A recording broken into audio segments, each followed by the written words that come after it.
invitation. This meeting is being recorded. Yeah, so I'll be talking about master protocols. Mostly spent my time thinking about platform trials in particular, and then towards the end, I'm going to sort of have more thoughts on areas for open research on other types of master protocols. But I guess I probably should start off with saying what a master protocol is. So a master protocol basically is a clinical study which seeks to answer multiple questions within a single study. And the most common types of master protocols are platform trials, which I'll introduce in detail a little bit later, basket and umbrella trials. For a for a platform trial, basically what we're trying to do is we're trying to evaluate multiple treatments in the same indication against a common control group. And one of the features of these designs is that they allow adding and dropping treatments from the trial while the trial is still ongoing. Basket trials and umbrella trials, on the other hand, are trying to evaluate either targeted treatment or a single treatment against different disease areas, different versions, different groups of in the same disease. Where does the statistical challenge come in? It comes from multiple testing, which is lovely depicted here in this little cartoon. If you can't read it on your screen, basically we're looking at jelly beans, and we have the conjecture that jelly beans cause acne. And as a good scientist, of course, we do an experiment. We'll find out whether eating jelly beans is going to lead to acne. Turns out, in this case, no, we get a p-value that's greater than 0.05, and so clearly the jelly beans aren't causing acne. But then we refine our hypotheses to say, well, actually, maybe it's only a certain color that causes the acne. And so again, we do an experiment, check for whether it's purple jelly beans, brown jelly beans, and so on and so forth, until lo and behold, once we've looked long enough, we'll find one of the colors actually gives us a significant result. And that's the challenge that we are going to face in master protocols in general as well, with multiple questions that we want to answer, multiple hypotheses that we want to test within one single framework, and therefore, as a consequence, we're going to have to live or deal with the fact that we have an increase.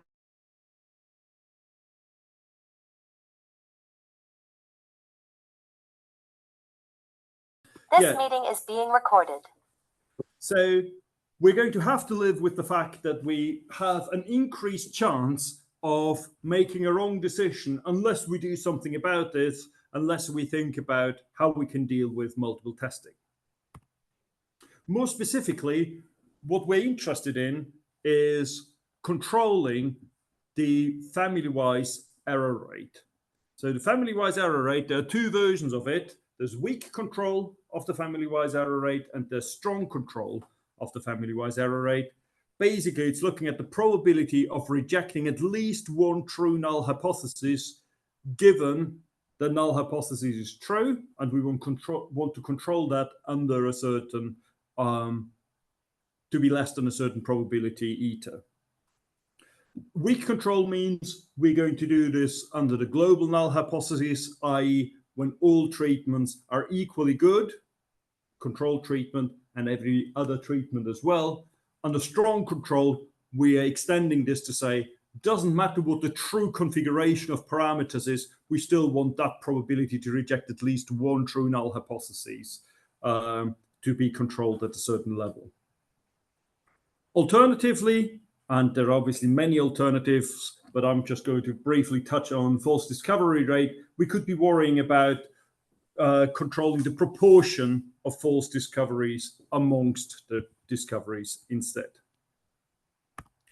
Now, the question of whether or not I should be worrying about multiplicity in master protocol is actually not entirely uncontroversial. And in fact, there's a number of publications, recent publications, that argue for or against the need for adjusting for this multiple hypothesis test. And I've just picked out one of these communications from Parker and Weir, which say that the other treatment arms in my study are irrelevant for the decision making about a particular treatment that I'm interested in, and therefore there is no need to adjust for multiplicity. However, when you're testing different groups, different doses of the same treatment, then you might want to consider adjusting. Bretz and Koenig, in their response, in their commentary to that paper, then argue that actually, because generally speaking, you will not have that all null hypotheses are simultaneously true. In other words, you only care about weak control, and you often test multiple hypotheses in a single submission, and therefore you should at least consider adjusting in a confirmatory setting. My take is a bit slightly different in the sense that I really don't mind too much whether or not you strongly control under a certain metric or not, but at least you need to understand what the risk of making a false decision is for your particular study at hand. And one way to do this is to say, okay, I'm going to allow a certain level of risk in the first place, allow for a certain false discovery rate or for family-wise error rate in the first instance. Okay, let me start looking at an example, at a specific platform trial. And this is the recovery trial, which is a trial that has been looking at interventions for hospitalized patients with COVID. So here in my schematic, you can see when we started the study on the 19th of March 2020, it started off as standard of care comparing against 4 different alternatives: hydroxychloroquine, dexamethasone, lopinavir, ritonavir, and azithromycin. And the specific nature of a platform trial meant that it could be adjusted. And so about a month after the trial started, a new treatment was added into the platform, and so tocilizumab was added. Another roughly month later, convalescent plasma was added. A week later, we had our first result. Hydroxychloroquine was shown to be not beneficial to patients. Another month or so, or another couple of days later, the first positive result was found, and so on and so on. So this is the sort of framework, the setup that we are thinking about, where I want to consider my risk of making a false decision. Now, many people know about the recovery study and have heard about the recovery study, but what many people didn't know, that initially, when we designed the recovery study, it was actually set up to control the family-wise error rate at a 5% one-sided level. And you're wondering, okay, so you started off trying to do this, but ultimately control of the error rate wasn't enforced in the study in the end. Why? Simply because we didn't know how to do it. We didn't know how we could still control the error rates when we also add in arms to the trial. Okay, so let's step back a little bit and think a bit about a simplified version of our problem, where we have multiple different treatments that we want to investigate. So a simple multi-arm study where my gray stickman correspond to my control group, and then I have 4 different active treatment groups that I want to investigate. So that's the setup that I'm thinking about. And now I want to use this framework, this trial where I investigate 5 different groups, so a control group plus 4 active treatments, to make quick decisions by introducing interim analyses to decide either treatment is fantastic, I'm going to use it, roll it out more broadly to patients, or treatment is potentially not useful. So in order to make these early decisions, I can think about a two-stage version of my problem. So in my first stage, I'm going to recruit patients to all of my treatments. So 4 treatment arms, 4 active treatment arms, plus a control arm. And then I'm going to have a look at my data, of my collected data so far, conduct an interim analysis, and choose which treatments are worthwhile to continue recruiting from. So in my schematic here, the decision is, oh, the green group and the yellow group, yellow-golden group, they're hopeless, they're not good enough, we don't want to waste any more resources, we don't want to expose patients anymore to this treatment because it's hopeless. It doesn't look like that this is going to do anything for us. And so the question is, how can I do this in a statistical framework? The setting is actually relatively simple. What we're going to do is we're going to look at our data after I've collected a certain amount of information, a certain number of patients have been recruited and observed. So that's my y-axis in my schematic. And I'm just going to compute my comparative test statistic for each of my interventions that I'm interested in, which I'll plot it on the y-axis. And I'm going to plot them against stopping boundaries. So in my little schematic here, and if the test statistic is below my lower boundary, then my conclusion is this treatment is hopeless. It's not going to provide enough benefit to warrant further investigation, and therefore it's going to be dropped from the trial. Similarly, if I find that my test statistic Z is larger than my upper boundary, then I'm going to pop out the champagne and celebrate because I have now found a treatment that is statistically significantly better than my control. And so in my little schematic here, I first collect data until I reach my first interim analyses, indicated by the first set of red and green boundaries. I calculate my 4 test statistics, right? I have 4 active treatments, each of them compared against my control treatment. Test statistic could just be a Z-test, but also obviously could be something else for different data types as well. And in this instance, I find that one of my treatments is in this red region, is below my stopping boundary, my lower boundary. And so my conclusion is this treatment is hopeless. I'm going to not waste any further resources on it. And instead, I'm going to focus my efforts on the remaining treatments.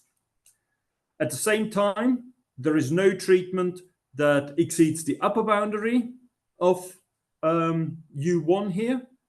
And therefore, my conclusion is I cannot yet reject any of my null hypotheses. And the consequence is, because the remaining 3 axes fall in that white space in between, my conclusion is I need more data. And so we continue on recruiting patients to those 3 active treatments plus control until we have N2 patients recruited. There again, I'm going to compare against my stopping boundaries. Here in my schematic, 1 treatment again in the red region, so this is out. But now also I have 1 treatment that exceeds my upper boundary, and hence I've found a treatment that's statistically significantly better than control, and hence I can reject that null hypothesis and could, for example, stop the study, or I could continue further with the 1 remaining treatment that's in that white region in between. Okay, so in this setup, under this setting, what's my question with respect to risk and error rate? Well, if I have a J stage trial, so I'm looking at my data up to J times with K different treatment arms, I'm going to conduct up to K times J hypotheses tests. And as a consequence, I have this potential risk of increasing or having excessively high risk of making at least one wrong decision. Now, if I therefore want to make sure that I can control what my overall risk, my family-wise error rate risk is, I'm going to have to work out what is the probability to make at least one wrong rejection. Now, at the beginning, I was talking about strong control of the family-wise error rate and weak control of the family-wise error rate. And one thing that we were able to show in this context was that weak control of the family-wise error rate implies strong control of the family-wise error rate. Now, if you hear an argument like this for the first time, you might not think that's much. But actually, it makes a huge difference, because it means that if I find a design that controls under the setting that the treatment effect is the same in all my arms, then I automatically get strong control of the family-wise error rate, which would require me to investigate all possible parameter configurations that are even conceivable. So I've reduced this fact of weak control implying strong control, means I've reduced my problem from investigating an indefinitely large parameter space to just having to worry about a single parameter configuration, and that is that my treatment effect is equal to 0 for all treatments. Or it's the same for all treatments, I should say. Okay, that's helpful.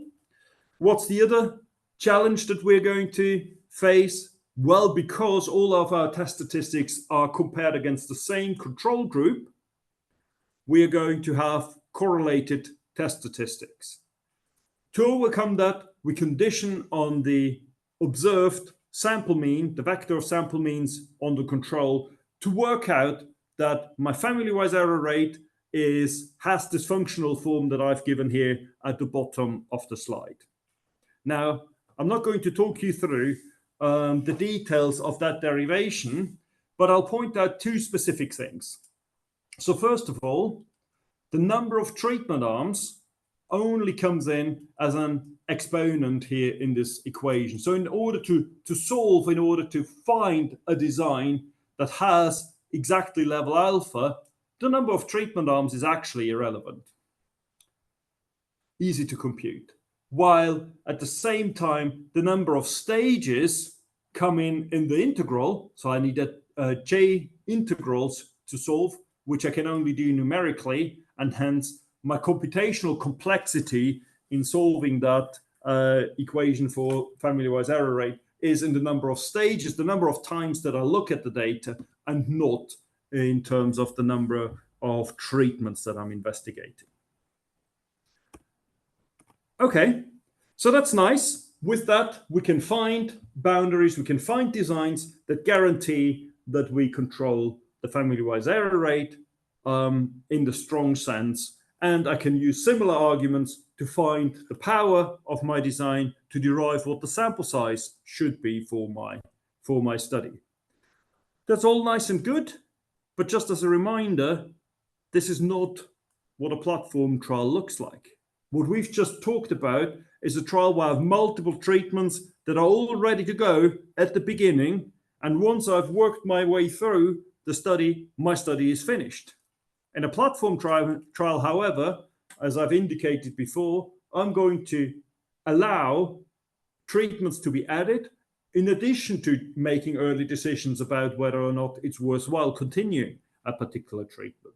So even though this is a starting point, it's not good enough to answer our question for a platform trial. Okay, so let's make things a bit more closer to what we would like to do.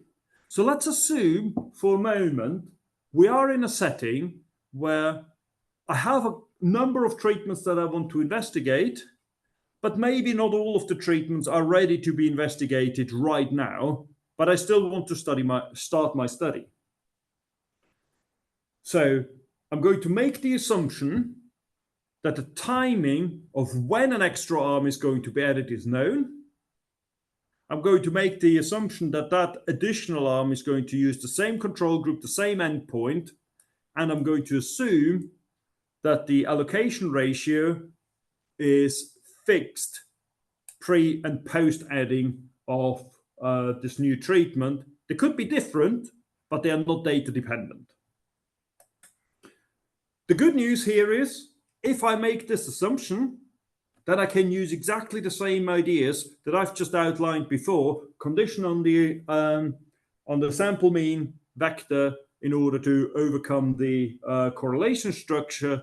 I can show that the weak control is implied by, strong control is implied by weak control, and then get a similar looking equation to the one that I've just shown 2 slides ago. So that's useful. However, it's somewhat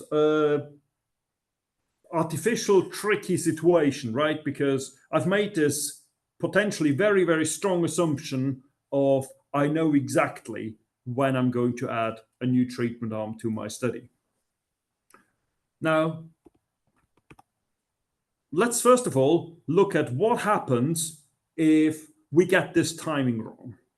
So very busy graphic that we're looking at here, but basically the lower panel is showing me the family-wise error rate. The upper panel is giving me the power. We are considering a situation where we have a single treatment comparison initially, and then after 48 patients, we plan to add a second treatment to the study.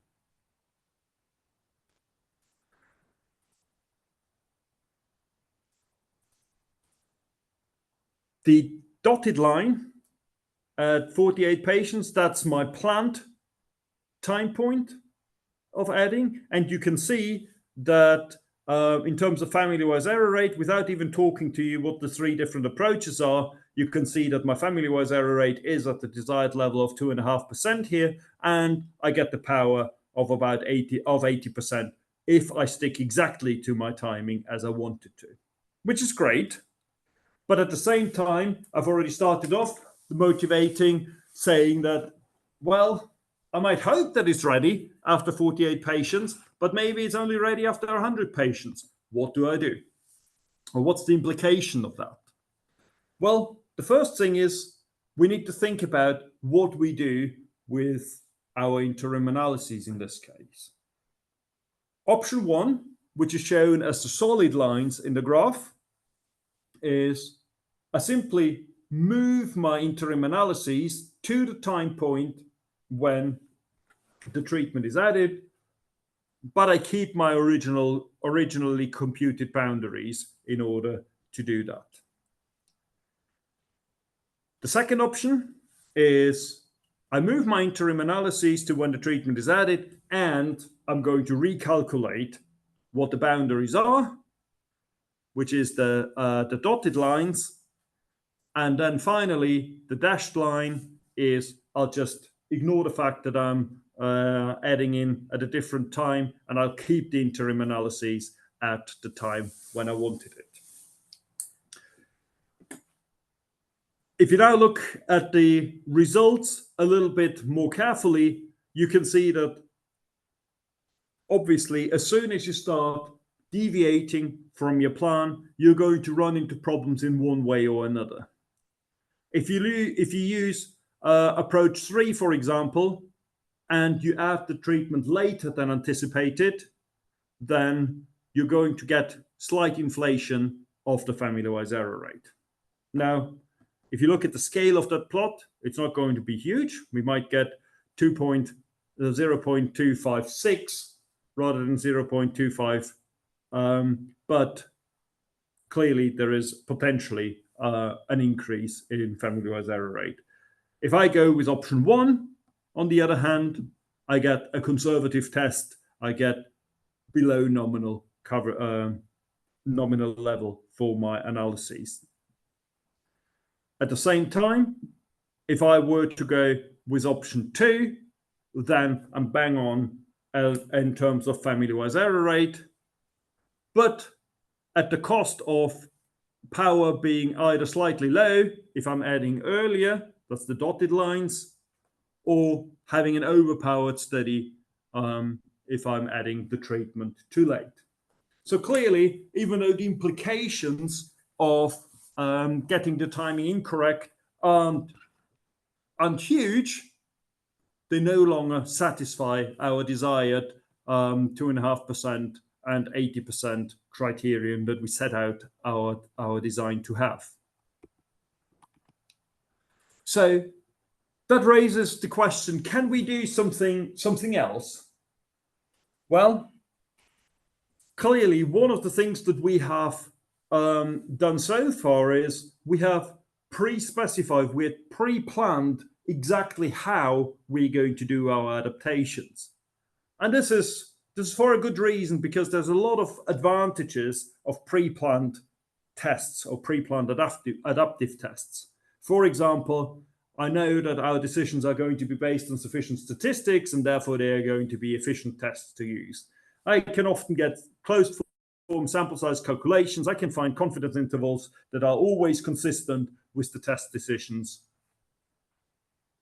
But as we've just briefly discussed, adding an arm and treatment selection is typically a little bit more complicated than my pre-planned rule that I set out at the start of the study. So what can I do?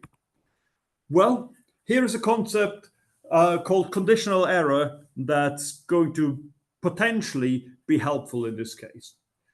The conditional error, call it A of X, is the largest probability of rejecting a hypothesis with your originally planned test conditional on the data that you've observed so far, so conditional on the interim data. So now, if I can find a new test for which the conditional error, call it B of X,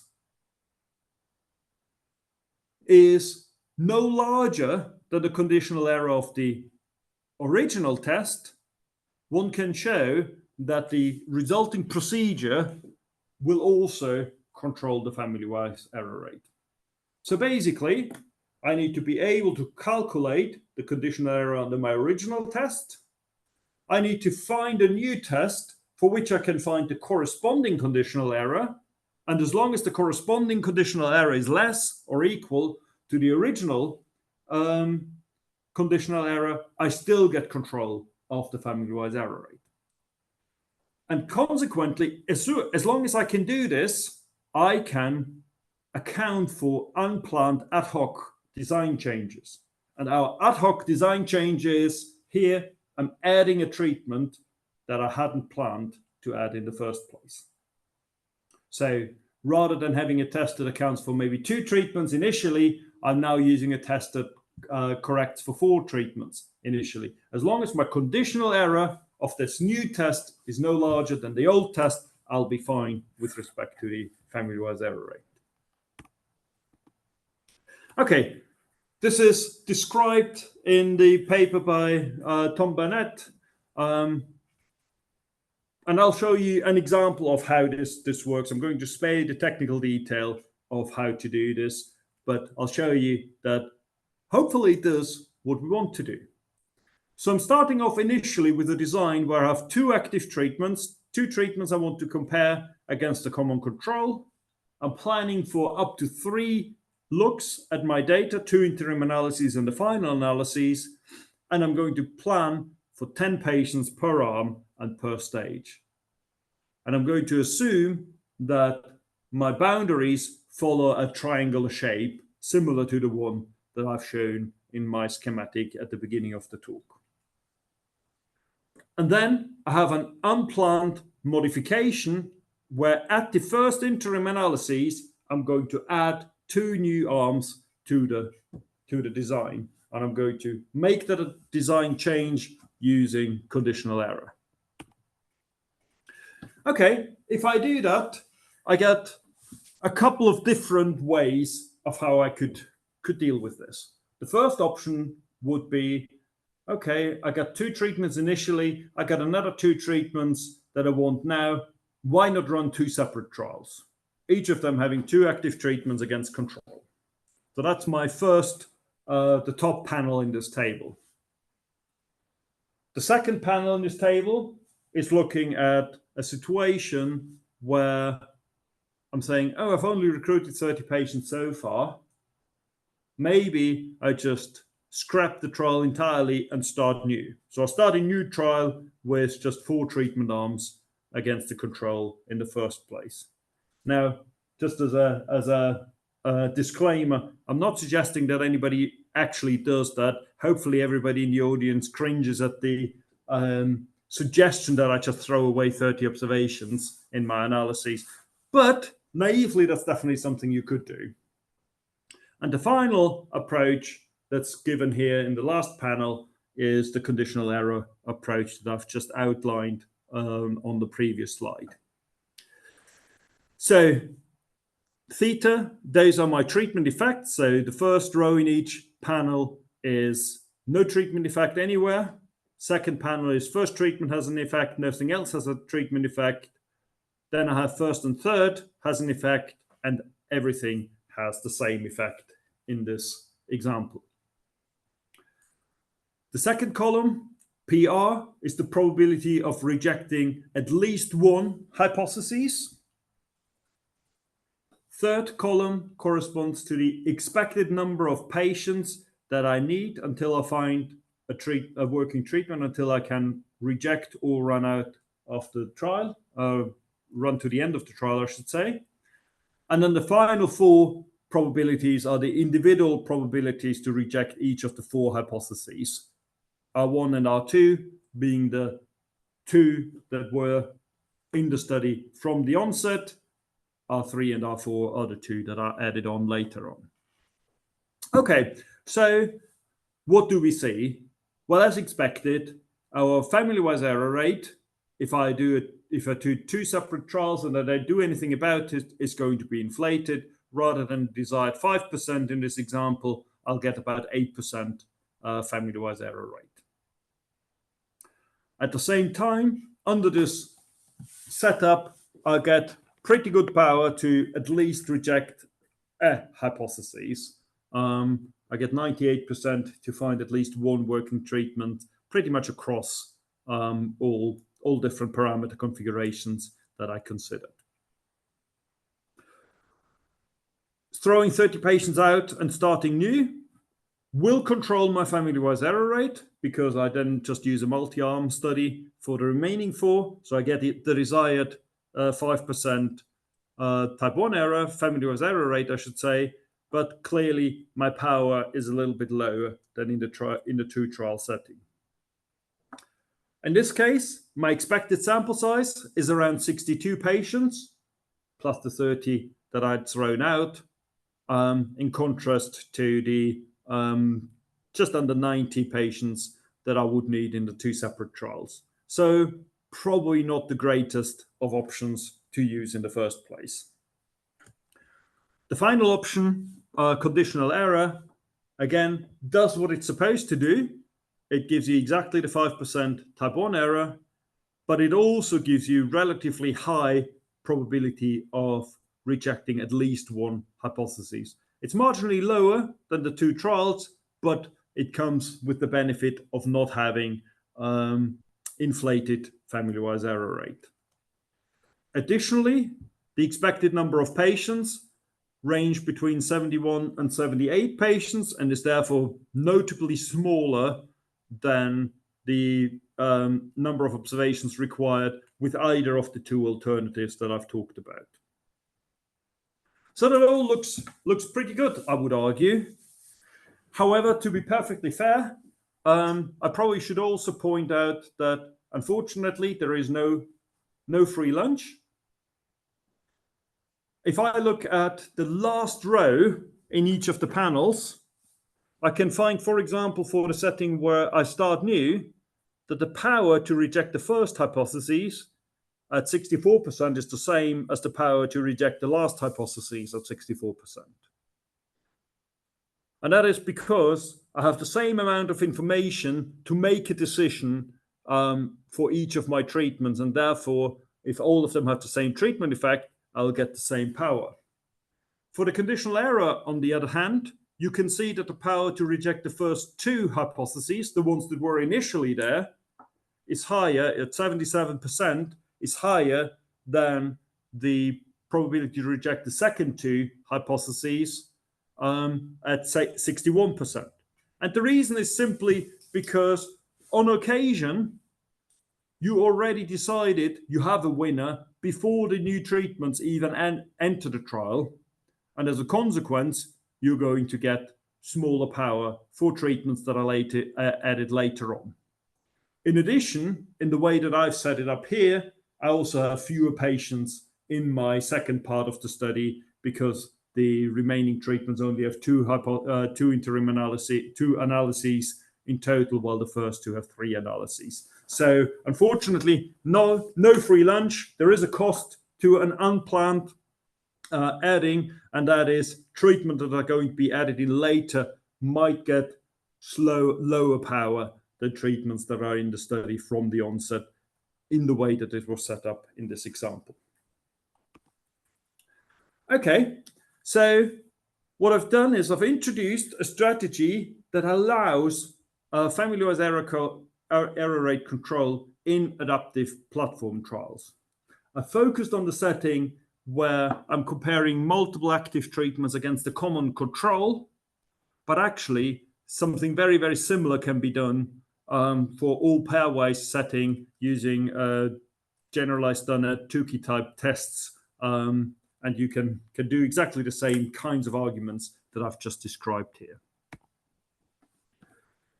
One question that you might ask yourself, I mean, I've clearly focused here on family-wise error rate as my metric to gauge risk of wrong decisions, but is this the right metric to control? And obviously, there are many other alternatives that are available to gauge or control your risk of false decisions.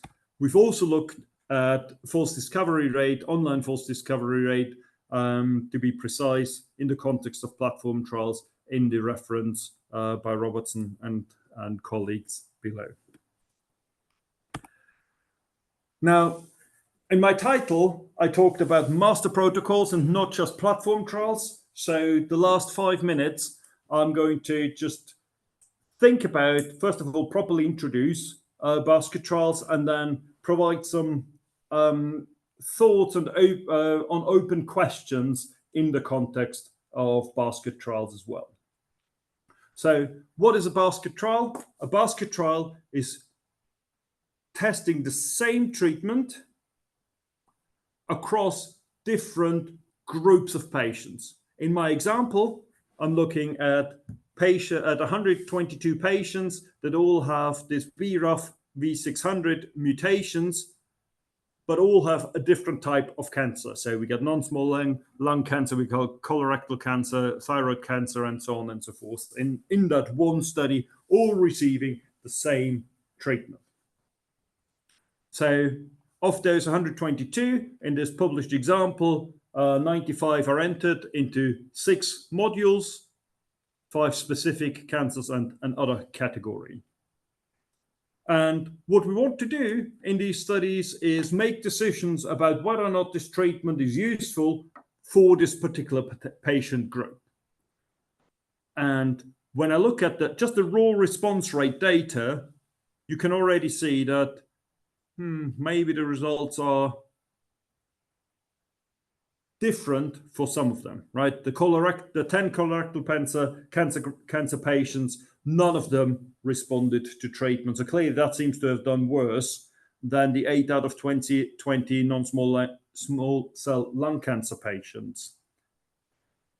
But typically in a basket trial, you put these modules together, you put these different cancer types into the same study and experiment with the same treatment against it. It's because you expect that patients will respond similarly to this treatment. As a consequence, I believe that analyses therefore should also make use of the information of the fact that we think that the modules, the different groups, are going to respond similarly. And therefore, analyses should allow for borrowing of information between the different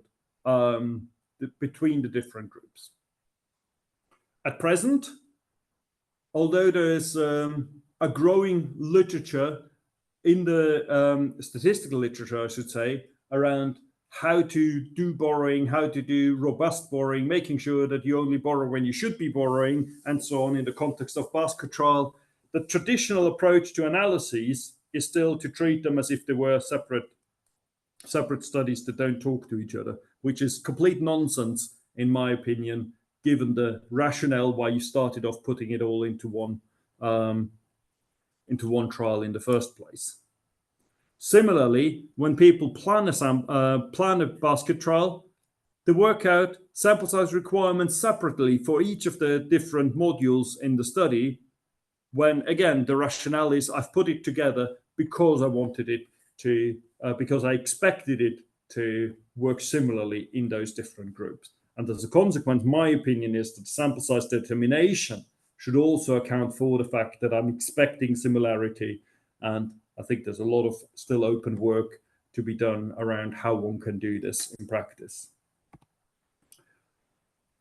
For platform trials, adding and removing arms was a key feature, but how should we do this in basket trials? How do we add a treatment? How do we add a basket? How do we remove a basket from the study, especially under a framework where I have information borrowing? How can I do this to still get robust decisions at the end of the trial?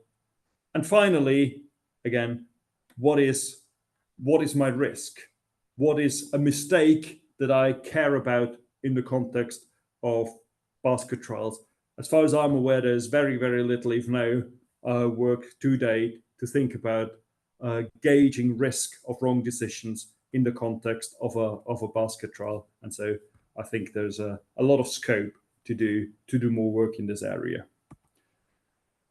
Finally, just to acknowledge a bunch of collaborators that have contributed to the work that I've just presented here, and a bunch of references. Thank you.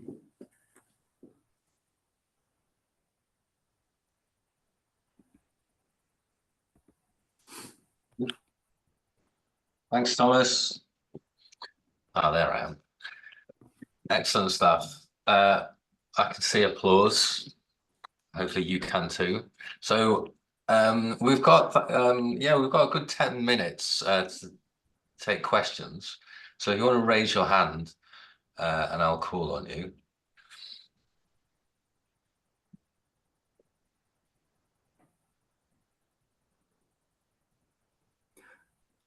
I always prefer to interpret no questions as it's been all so clear that nobody has any questions. It was clear, but you know, you can interpret it both ways. Is it Ellie? Eli? Yes, it's Ellie. Hi. So I'm just trying to turn on my camera. Yeah, yes. So, first of all, thank you very much. Very, very, very interesting. I find the topic very close to my heart because I did do my original master's and PhD with Professor Yoav Binyamini, working on FDR, and I found some relationships with what you're saying and what we did a long, long time ago. It was the dinosaurs were still on the earth when I did that. So I feel that one of the reasons that you have been looking at this is that there is some level of intercorrelations between the hypotheses that you've been trying to handle, and those correlations are changing as more data comes in, which is usually the biggest problem that we're dealing when we deal with controlling multiplicity of hypotheses. I was wondering, I mean, there's a lot we can say about that. And I was wondering if you have given your mind a little bit to the using those correlations in the control itself. And then Daniel, you clearly did something a long time ago with that using resampling. Yeah, So, I mean, the methods that I've talked about all explicitly use the correlations between the test statistics, and as a consequence, try to exhaust the alpha level that you're willing to use. And I think by now, in the sort of static context of I have a number of hypotheses that's not going to change, I think it's well understood now how to do this, right? I mean, Yeah. just need to go back to Dunnett and similar type of work, and that will work fine. It's the dynamic nature of I don't know how many hypotheses I'm going to have that causes the biggest problem, right? I mean, I've presented a solution to control the error rate, but it's still a bit unsatisfactory, right? Because if I'm the one that's been added later, Yeah. I don't want to be disadvantaged as a consequence of that, right? And I think there's still scope to deal with this, and I think one would have to think about redistributing error differently. I think because at the moment implicitly you're saying I'll keep the level constant, the level of error that I allocate to each of my hypotheses stays the same, or that the proportion of error that stays the same when something that was early on already in the study already had exhausted more of it. So I think one would have to think about just redistributing somehow how I'm going to use my total error that I can play with. Well, you can immediately resolve that issue by just going for the Benjamini-Hochberg control, and that we know.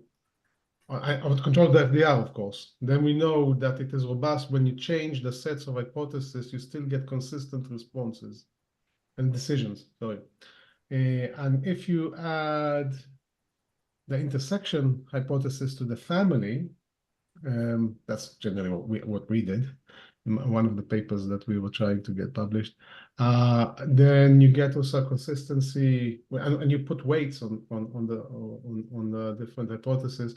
You get a continuum that gives you a continuum between FDR control and weak supervision of the family-wise error rate, and within that paradigm of I can change the number of hypotheses and I still get consistency within the response within my decisions.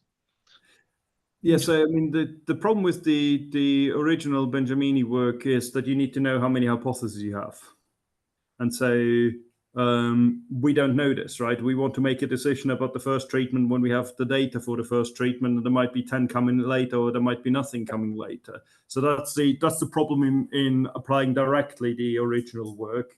I mean, there are the online versions of it by now, but they have unequal error levels depending on when you add in treatment and depending on the past history. So I don't think it's trivial to overcome that problem, but I'm hopeful that one can find a way. Trivial is definitely no. Well, I'll have to think about it a little bit more. Yeah. Because I applied it within the context of statistical process control, where you constantly get more data. But I didn't do it the way you did it. So I need to think about it. It's very, very interesting. I really enjoyed this. Thank you. Right. David? Wouldn't a Bayesian say that these things were not what you should be calculating anyway? Excuse me. I don't think it's a question of whether you're Bayesian or not. You're making a decision at the end of the trial, and that decision can be wrong. And you want to have an understanding of that risk. To me, it's not a question of whether I'm Bayesian or I'm not Bayesian. It's a question of I make a decision and I want to make sure that my decision is as good as possible. I can frame rather than my test statistic in critical value, I can use a posterior distribution, probability threshold, and get decisions at the end, and I would still have the same sort of risk of making a wrong decision. So I don't think it changes the problem. It might change the mathematics behind a little bit, how you're going to make sure that your risk of wrong decisions is that or the other. But I don't think the problem goes away. But if you're testing a point null hypothesis, which seems sensible if you're dealing with drug trials at least, then a p-value of 0.05 is going to give you 25–30% of risk of the positive being a false positive. And that's quite a big difference. Yeah, but that's exactly why we're adjusting the level so that our overall risk isn't quite as high. That's exactly why we are sort of working out what the total risk is in the first place, and then find the decision rule that matches a risk that we can live with. Maybe that didn't come across clearly enough in the presentation. So we work out that Familiar's error rate probability, and then we find the design such that it gives me the risk that I'm willing to take. Yes, a risk is that's defined in the classical Fisherian way, isn't it? Anyway, never mind. We could go on forever with this argument. Okay, thank you. Are there any more questions?